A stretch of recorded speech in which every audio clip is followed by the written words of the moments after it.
Study IQ IAS, अब तैयारी हुई affordable. Hey aspirants, in continuation with our anthropology series, today we are back with another video. In the last session we saw why we have to choose anthropology as an optional subject in the UPSC journey. वो सारे reasons, वो सारे facts, वो सारे stats हमने कल की video में डिस्कस किए थे कि हमें ऐसा क्यों करना चाहिए कि एंथ्रोपोलॉजी को अपनी यूपीएससी की जर्नी में एक लॉन्ग टाइम पार्टनर के तौर पे लेके चलना चाहिए। आज की इस वीडियो में हम एक दूसरे टॉपिक पे बात करने वाले हैं, decoding anthropology optional UPSC syllabus.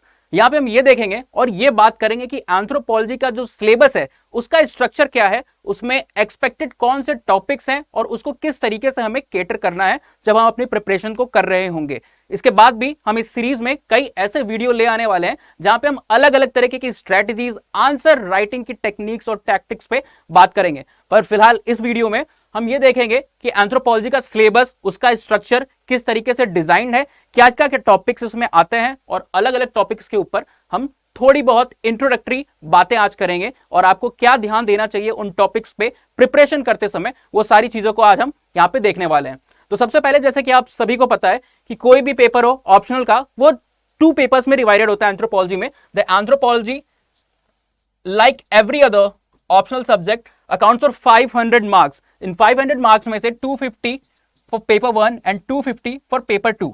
Now paper 1 जो है वो कंपैरेटिवली एंथ्रोपोलॉजी में थोड़ा सा लेंथी है as compare to paper 2। Paper 1 में आप देखते हो कि सिलेबस जो यहाँ पे है 2 पार्ट्स में डिवाइडेड होगा। अगर हम एक ब्रॉड आउटलाइन आपको सेट करके दें कि एंथ्रोपोलॉजी का सिलेबस किस तरीके से डिजाइंड है, किन पार्ट्स में बटा हुआ है, तो आप समझ सकते हो।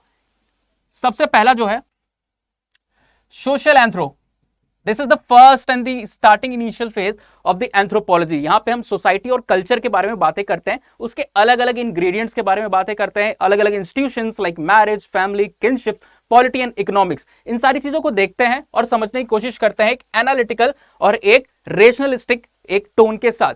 दूसरा टॉपिक जो इसके अंदर में आता है in your paper 1 is physical anthropology. Physical anthropology initial part में पेपर 1 में प्राइमेटोलॉजी की बात करता है, अलग अलग प्राइमेट्स ग्रुप्स और उसके मेंबर की यहां पे बातें होती हैं। जबकि फर्दर ऑन जब हम मूव करते हैं तो वहां पे cell biology, cytogenetics, molecular biology, recombinant DNA technology जैसे भी कई सारी इंटरेस्टिंग टॉपिक्स आपको देखने को मिलेंगे। इसके साथ साथ यहां पे आर्कियोलॉजिकल एंथ्रोपोलॉजी, जो कि एक थर्ड पार्ट है आपके पूरे के पूरे एंथ्रोपोलॉजी के यूपीएससी सिलेबस में, वो भी आपको यहाँ पे स्टार्ट होता हुआ देखने को मिलता है। आर्कियोलॉजिकल एंथ्रोपोलॉजी के बारे में जो सबसे इंटरेस्टिंग बात है यूपीएससी एंथ्रोपोलॉजी के सिलेबस में कि ये 2 पार्ट्स में बटा हुआ है। जो पहला पार्ट है, एक तरीके से आप कह सकते हो कि वो जनरल आर्कियोलॉजी की बात करता है, वो आपको पेपर 1 में देखने को मिलेगा। जबकि दूसरा पार्ट जो इसका है that is more focusing upon like Indian archaeology, वो आपका पेपर 2 में दिया हुआ है। This is paper 1 and this is paper 2। Paper 1 में आपसे जनरल आर्कियोलॉजी की बातें हो जाएंगी और पेपर 2 में आपसे इंडियन आर्कियोलॉजी की बातें हो रही होंगी। The next topic is Indian anthropology and the last topic, कुछ लोग इसको इंडियन एंथ्रोपोलॉजी के अंदर ही में रखते हैं और कुछ लोग इसको एक अलग टॉपिक के तौर पे करते हैं क्योंकि काफी इसकी रेलिवेंस हो जाती है। और आप देखते हो बहुत सारे क्वेश्चंस भी हम ऐसे डिस्कस करेंगे इन आवर जर्नी जो आपको रेलिवेंस देते हैं करंट अफेयर्स और जो डायनेमिक पोर्शन है एंथ्रोपोलॉजी का, उसमें जो लास्ट पोर्शन है आपका that is called as tribal anthropology.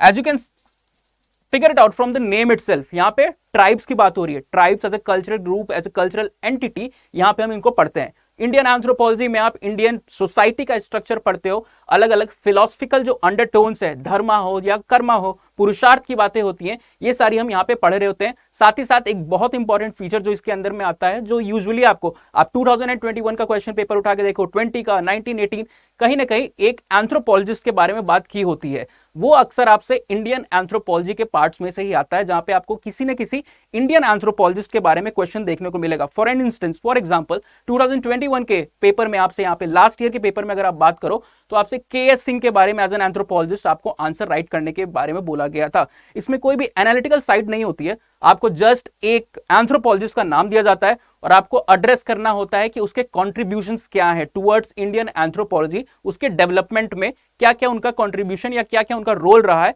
वो आप डिस्कस करते हो एक डायरेक्ट फॉर्म में। तो ये रह गए 5 आपके आउटलाइंस।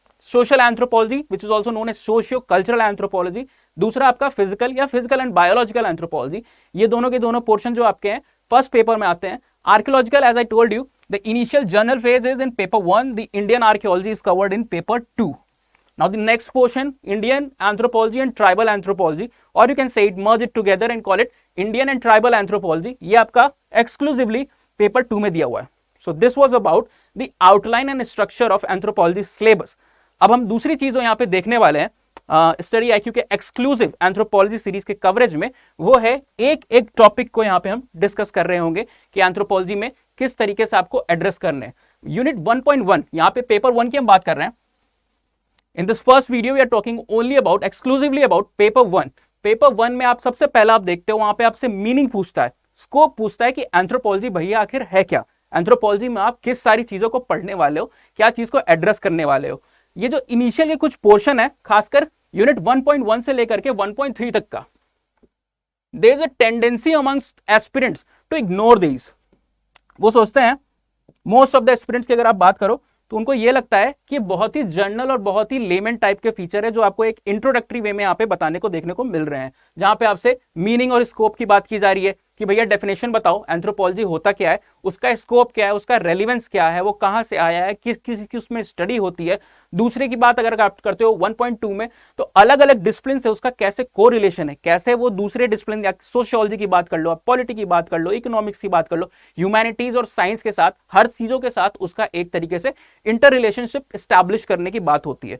जब हम यहाँ पे टर्म रिलेशनशिप देख रहे हैं तो it's not only talking about कि उसमें सिमिलैरिटीज क्या है ना, या लाइकलीहुड क्या है, दोनों के बीच में लाइकनेस क्या है, अलाइक कैसे हैं दोनों। यहाँ पे हम डिफरेंसेस की भी बात कर रहे होते हैं, क्योंकि वो जो डिफरेंसेस हैं अंडर रिलेशनशिप, वही एंथ्रोपोलॉजी को उसका एक यूनिक फ्लेवर देती है। किसी भी डोमेन से, किसी भी डिसिप्लिन से, how anthropology is different, anthropology की जो फाइंडिंग्स है, जो स्टडीज है, वो किस तरीके से डिफरेंट होती है, ये आप इस यूनिट में देख रहे होते हो। साथ ही साथ आप ऑफकोर्स ये भी देख रहे होते हो कि वो दोनों सिमिलैरिटीज क्या क्या लेके चलते हैं अपने बीच में। लाइक एंथ्रोपोलॉजी और सोशियोलॉजी को अगर आप पढ़ोगे फॉर एग्जाम्पल, तो आप दोनों चीजें उसमें एड्रेस कर रहे होगे कि how anthropology is like sociology and how it is not like sociology. तो ये दूसरा पॉइंट आ जाता है 1.2 के अंदर में। 1.3 की बात करते हो यहाँ पे, तो यहाँ पे ब्रांचेस की बात होती है कि जो एंथ्रोपोलॉजी का पूरा जोन है, लाइक हमने एंथ्रोपोलॉजी के सिलेबस को अभी यहाँ पे आउटलाइंस में बांटा, 5 अलग अलग आउटलाइंस में बांटा, जिसमें आपका A physical anthro, B social cultural anthropology, third was archaeological anthropology and the fourth was Indian and tribal anthropology. Fourth was Indian anthropology and the fifth was tribal anthropology. इसी तरीके से जो ब्रांचेस होती हैं एंथ्रोपोलॉजी की, वो भी 4 different zones पे बटी हुई होती है। Anthro can be broadly divided as per different scholars, अलग अलग तरीके के क्राइटेरिया होते हैं, लेकिन सारे के सारे all around the world 4 classification पे एग्री करते हैं। सबसे पहला जो कि हमारा वहां पे एंथ्रोपोलॉजी के सिलेबस, यूपीएससी के सिलेबस में भी था, वो था हमारा social anthropology. The other is of course physical anthropology. The third one is, you can guess it, archaeological anthropology, which is quite similar with the earlier. Last में बस यहाँ पे एक डिफरेंस आता है, वहां पे हमने देखा कि इंडियन और ट्राइबल एंथ्रोपोलॉजी थी, जबकि अगर आप ब्रांचेस की बात करोगे तो ब्रांचेस में यहाँ पे आ जाता है आपका linguistic anthropology. As a name suggest, linguistic anthropology में आप बात कर रहे होगे लैंग्वेजेस और ह्यूमन के बीच में क्या इंटर रिलेशनशिप है, लैंग्वेजेस का एक्विजिशन, लैंग्वेजेस का इवोल्यूशन, डेवलपमेंट, किस तरीके से ह्यूमन की एक लैंग्वेज की लर्निंग की प्रोसेस होती है, जर्नी होती है।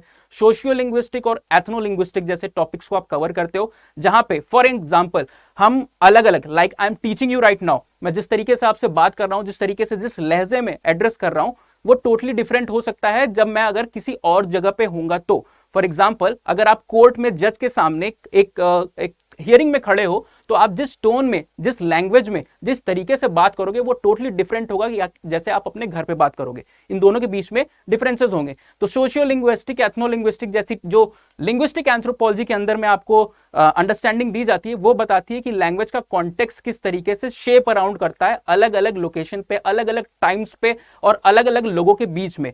फॉर एग्जाम्पल, सेकेंड एग्जाम्पल हम एक और ले सकते हैं, आप अलग अलग एज ग्रुप के लोगों के साथ जब बात करते हो तो भी आपकी जो लैंग्वेज होती है, आपके बोलने का तरीका जो होता है, जो आपकी टोन होती है, पिच होती है, इंटेंसिटी ऑफ वॉइस होती है, वो क्वाइट डिफर अराउंड करती है। अगर आप किसी छोटे बच्चे से बात कर रहे हो, अपने पीयर ग्रुप के इंसान से बात कर रहे हो, या फिर अपने किसी एल्डर इंसान से बात कर रहे हो, आपकी अलग अलग कंडीशंस में टोन बहुत ही डिफरेंट देखने को मिलेगी। एल्डर के केस में आपको रिस्पेक्टफुल टोन मिलेगी। अगर आप अपने पीयर ग्रुप से, अपने उम्र के इंसान से बात कर रहे हो, तो आप एक फेमिलियर, एक बिल्कुल ही रिलैक्स्ड वे में, एक कंफर्टेबल वे में बात कर रहे होते हो। तो ये सारी चीजें हम लिंग्विस्टिक एंथ्रोपोलॉजी के अंदर में पढ़ रहे होते हैं।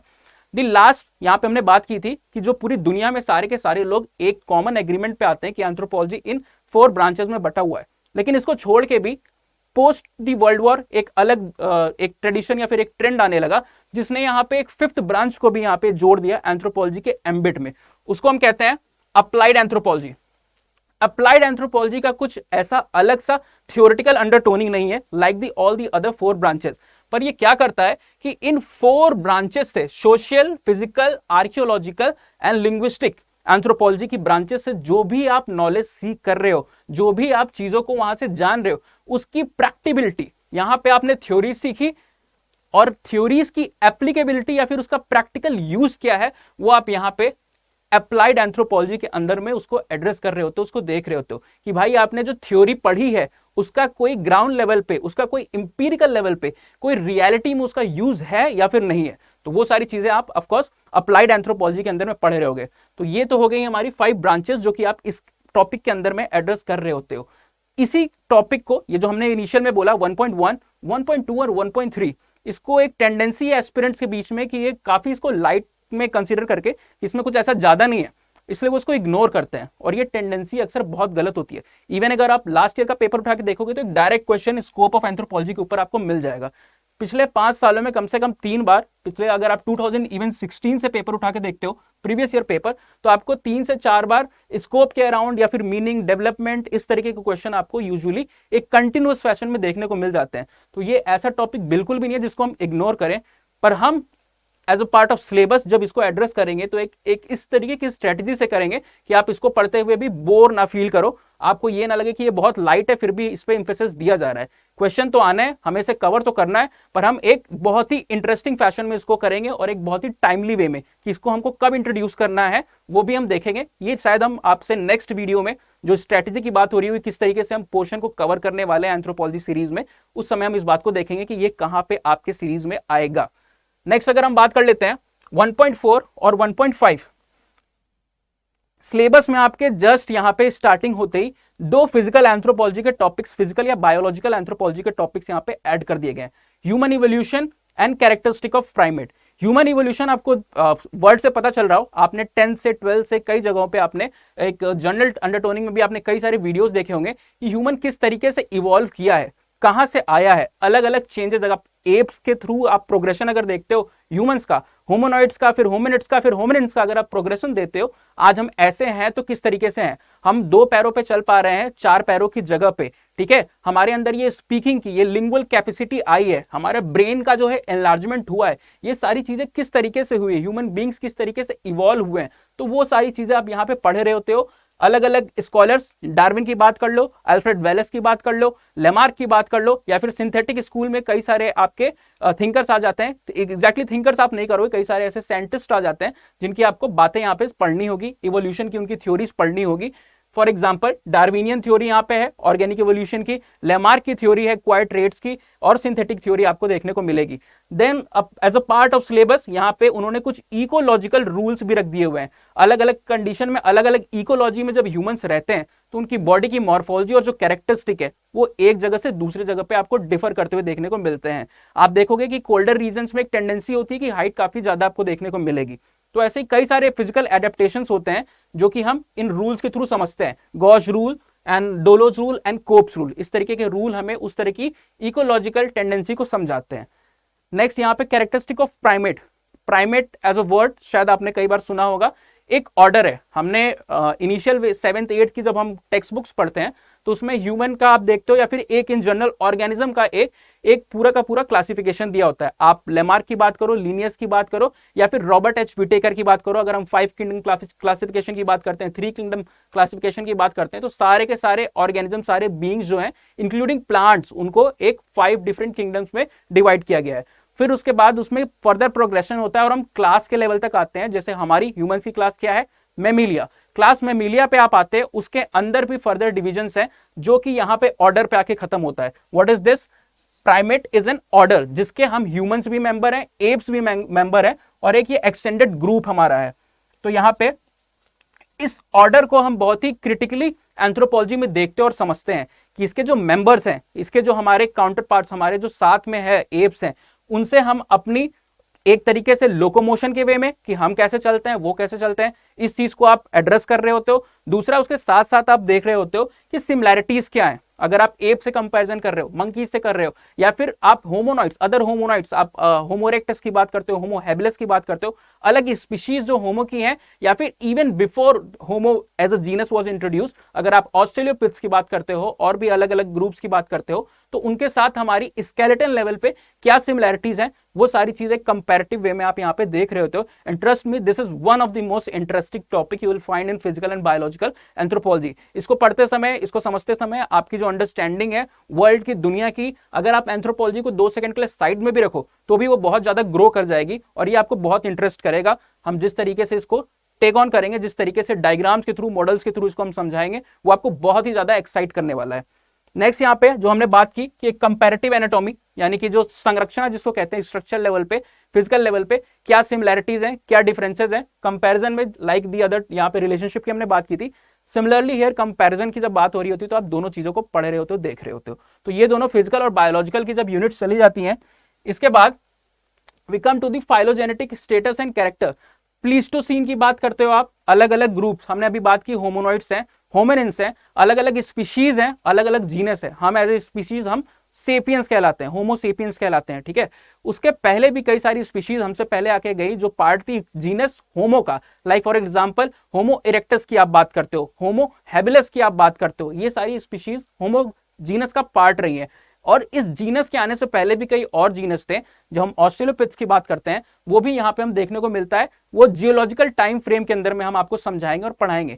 जो जैसे आपके घर में घड़ियां होती हैं, घड़ी का एक टाइम पीरियड होता है, ये दिन का समय, ये रात का समय, ये 3 बज रहा है, 4 बज रहा है, 5 बज रहा है, अलग अलग समय पे अलग अलग आप देखते हो इन्वायरमेंट होता है, या फिर आप कहो इमीडिएट आपकी जो सराउंडिंग होती है, डार्कनेस या फिर लाइटनेस हो या फिर कूल्डनेस हो या फिर आप कहोगे कि वार्मथ हो, वो अलग अलग समय पे डिफर कर रही होती है।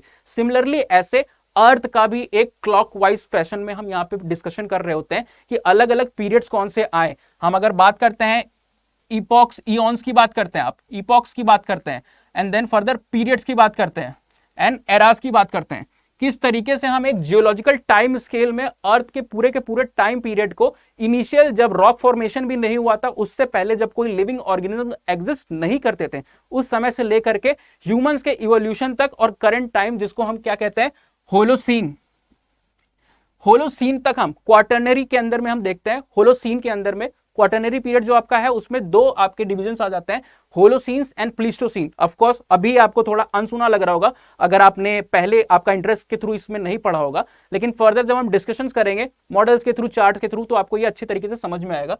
तो इस तरीके के टाइम्स पीरियड को आप पढ़ते हो, उस टाइम पीरियड में क्या कैरेक्टरिस्टिक थे, क्या क्या आपकी चीजें डेवलप हो रही थी, क्या क्या चीजें बन रही थी, कौन से आपके जीनस और कौन सी स्पीशीज उस समय थी, और उनके कैरेक्टरिस्टिक को आप, उनके फाइलोजेनेटिक स्टेटस को आप पढ़ और समझ रहे होते हो। The next thing under this is the biological basis of life. ये एक तरीके से आपको जो आपने 10th के सिलेबस में शायद पढ़ा हो या फिर उससे भी पहले पढ़ा हो, एक बेसिक लेवल पे अपने स्कूलिंग के पीरियड में, वो सारी चीजें आपको यहाँ पे दी जाती हैं ताकि आप फिजिकल और बायोलॉजिकल एंथ्रोपोलॉजी को एक अच्छे वे में एड्रेस कर पाओ, एक अच्छे वे में डील कर पाओ। Physical and biological basis of life में आप सेल को पढ़ते हो, डीएनए का स्ट्रक्चर क्या है, रेप्लिकेशन क्या होता है, ये बहुत ही जनरल चीजें जो आपने शायद बचपन में भी पढ़ी होंगी, वही सारी चीजें आपको एक बार वापस से रिवाइज कराई जाती है ताकि इससे रिलेटेड जो फर्दर चीजें आपके सिलेबस में, खासकर फिजिकल एंथ्रोपोलॉजी के सिलेबस में दी हुई है, उसको आप समझ सकें, उसको आप डील कर सकें। नेक्स्ट इज दी, यहाँ पे हमने बात की थी कि पेपर 1 में भी आर्कियोलॉजी का पोर्शन है, तो ये सबसे पहला पोर्शन आ जाता है 1.8। 1.8 में आप principles of pre historic archaeology पढ़ते हो। कल जब हम डिस्कशन कर रहे थे कि आपको एंथ्रोपोलॉजी क्यों लेना चाहिए था, तो उसमें एक पॉइंट हमने ये बताया था ओवरलैपिंग वाले में कि ये आपका GS1 के हिस्ट्री के पोर्शन से भी क्लैश करता है। यहाँ पे आप प्री हिस्टोरिक आर्कियोलॉजी के अंदर में जो भी चीजें पढ़ोगे, पेपर 2 में भी कई सारी चीजें जो ओवरलैप करती हैं, वो आपको बहुत ज्यादा हेल्प करने वाली है GS1 के हिस्ट्री पोर्शन में, खासकर एंशिएंट इंडियन हिस्ट्री और प्री हिस्ट्री वाले पोर्शन में। तो यहाँ पे आप हर तरीके के क्रोनोलॉजिकल वे में देखते हो, अलग अलग पीरियड्स आप देखते हो, पेलियोलिथिक पीरियड है आपका मीजोलिथिक पीरियड है, नियोलिथिक पीरियड है, आयरन एज कल्चर है, ब्रॉन्ज एज कल्चर है, इंडस वैली सिविलाइजेशन जो प्रोटो हिस्ट्री का पीरियड में आपको देखने को मिलती है। ये सारी चीजों को आप पढ़ रहे होते हो। चाल्कोलिथिक या फिर जिसको आप कैल्कोलिथिक भी कभी कभी कहते हो, वो आपको पीरियड देखने को मिल जाता है। और हम एक डेटिंग के ऊपर भी यहाँ पे बात कर रहे होते हैं। जो आपका दूसरा पार्ट है relative and absolute dating. Relative dating का मतलब आपने सुना ही होगा, हम अलग अलग चीजों को, आर्टिफैक्ट्स या फिर कोई भी चीज पाते हैं, स्केलेटन रिमेन्स हो या फिर हम किसी पॉट हो कोई, उसका अगर हमको एक पार्ट मिलता है, उसको हम डेट करके ये जानने की कोशिश करते हैं कि उसकी एस्टिमेटेड एज क्या हो सकती है। तो ये सारी चीजों में हमारी हेल्प करते हैं ये डेटिंग के जो टेक्निक्स हैं। कार्बन डेटिंग का आपने नाम सुना होगा। इस तरीके से कई सारे होते हैं, पोटेशियम आर्गन डेटिंग होती है, थर्मोल्यूमिनेसेंस की डेटिंग होती है, और भी कई सारे आपके मेथड्स होते हैं जिसके थ्रू वॉर्व एनालिसिस है, और ऐसे कई सारी चीजें हैं जो आपको डेट करके लोगों की, चीजों की, अलग अलग आर्टिफैक्ट्स की एग्जिस्टेंस, उनकी एंटिक्विटी, वो कितने पुराने हैं या कितने नए हैं, वो आपको बता सकते हैं। तो ये सारी चीजें आप 1.8 में देखोगे। जो आपका नेक्स्ट आता है 2.1 और 2.2, ये एक सोशल एंथ्रोपोलॉजी का आपको जिस्ट वाले वे में आप कह सकते हो, ये कल्चर और सोसाइटी के बारे में आपसे एड्रेस कर रहा होता है। नॉर्म्स क्या होते हैं, बिलीव्स क्या होते हैं, कल्चर क्या होता है, अलग अलग कल्चर के पार्ट्स क्या होते हैं, ये सारी चीजें बहुत बेसिक वे में करने वाला है आपको डील। और ये आपका अच्छी तरीके से हेल्प करेगा आपको GS1 में ही, इंडियन सोसाइटी के पोर्शन में। जो सोसाइटी वाला पोर्शन है कहीं ना कहीं आपको एक तरीके से हेल्प कर रहा होता है GS1 के इंडियन सोसाइटी के पोर्शन में। अगर हम इन दोनों से आगे चल के, सोसाइटी और कल्चर की बात से आगे चलते हैं, 2.2 यूनिट के बाद आप देखते हो यहाँ पे 2.3 से लेकर के आपका इवन इसके भी आगे स्लाइड पे हम जाएंगे, नीचे तक अभी आप देख सकते हो 2.3, 2.4, 2.5, 3 and 4, these all are dealing with various institution. ये सारा का सारा अलग अलग इंस्टीट्यूशंस होती हैं सोशल एंथ्रोपोलॉजी के अंदर में पढ़ते हैं कि किस तरीके से ह्यूमन एग्जिस्टेंस को कोऑर्डिनेट कर रही है, उसके फंक्शंस को, उसकी एग्जिस्टेंस को, और एक तरीके से वो जो भी चीजें कर रहा है उसका रीजन आप देखते हो, और वो कैसे करेगा उसको, उसके रूल्स क्या है, प्रिस्क्राइब्ड नॉर्म्स क्या है, वो सारी चीजें आप इनमें पढ़ रहे होते हो। आप देख रहे हो सबसे पहला 2.3 में मैरिज है, मैरिज के को एज ए इंस्टीट्यूशन आप पढ़ोगे एंथ्रोपोलॉजी में। ऑफ कोर्स सोशियोलॉजी भी इसको डिस्कस करती है, पर जब हम मैरिज को देख रहे होते हैं तो एक बहुत ही डिफरेंट वे में कर रहे होते हैं। ये एक आपसे फर्दर वीडियो होगा यूनिकनेस ऑफ एंथ्रोपोलॉजी के ऊपर, फिर हम बताएंगे वहां पे कि किस तरीके से एंथ्रोपोलॉजी की जो अंडरस्टैंडिंग है, एंथ्रोपोलॉजी जिस तरीके से इन टॉपिक्स को पढ़ता है वो क्यों ज्यादा इंटरेस्टिंग है, क्यों ज्यादा प्रोफाउंड है, क्यों ज्यादा इंटेंस है बाकी किसी भी डिसिप्लिन से जो इन सारे चीजों को पढ़ती हैं, समझती हैं या फिर डील इन करती हैं। मैरिज में आप बहुत सारे तरीके के मैरिज के फॉर्म्स देखोगे। अगर आपको माइथोलॉजी में इंटरेस्ट है, आपको अलग अलग तरीके के शादियों के टाइप आपको देखने को यहाँ पे मिलेंगे, किस तरीके के ब्रह्म विवाह होते हैं, प्रजापत्य विवाह होते हैं, दानव विवाह होते हैं, असुर विवाह होता है, बहुत तरह के यहाँ पे विवाह देखने को मिलेंगे। ट्राइबल्स में आप जाओगे, मैरिज बाय कैप्चर आपको देखने को मिलेगी, मैरिज बाय इंट्रूजन देखने को मिलेगा, और भी आपको अलग अलग तरीके के डावरी और ब्राइड प्राइस पे कई सारे डिस्कशंस होंगे। और ब्राइड प्राइस वाला खास करके जो आप डावरी की बात करते हो, इसका दोनों चीज अगर आप देखते हो तो आपको डायनेमिक पोर्शन में भी कहीं ना कहीं बहुत ज्यादा हेल्प करने वाला है। इंटरव्यू में भी आपको हेल्प कर सकता है, एथिक्स के पोर्शन में भी आपको हेल्प कर सकता है। नेक्स्ट अगर आप बात करते हो यहाँ पे, तो मैरिज का फंक्शन और मैरिज का रोल, मैरिज का फंक्शन क्या है वो भी आप यहाँ पे जानने की कोशिश कर रहे होते हो। सिर्फ मैरिज को व्हाट इज मैरिज नहीं पढ़ रहे होते हो, टाइप्स ऑफ मैरिज नहीं पढ़ रहे होते हो, एज इंस्टीट्यूशन पढ़ रहे हो, तो आप उसके फंक्शंस, उसके रोल भी देखोगे कि किन चीजों में मैरिज हेल्प कर रही है, उसकी एग्जिस्टेंस सोसाइटी में क्यों नेसेसरी है, और उसका फंक्शन, उसका रोल क्या है। सिमिलरली फैमिली के ऊपर, किनशिप के ऊपर, इकोनॉमिक ऑर्गेनाइजेशंस के ऊपर और पॉलिटिकल ऑर्गेनाइजेशंस के ऊपर भी आप ऐसे डिस्कशंस कर रहे होते हो। यहां पे जब हम इन सारी चीजों को पढ़ रहे हैं तो सिर्फ मॉडर्न सोसाइटीज के लिए नहीं पढ़ रहे हैं, हम पढ़ रहे हैं किसके लिए, हम साथ साथ कंटेम्प्रेरी सोसाइटी को छोड़ के, मॉडर्न सोसाइटी को छोड़ के, ट्राइबल यानी जिसको आप प्रिमिटिव सोसाइटीज कहते हो उनके लिए भी पढ़ रहे हैं, और पास्ट सोसाइटीज के लिए भी पढ़ रहे हैं।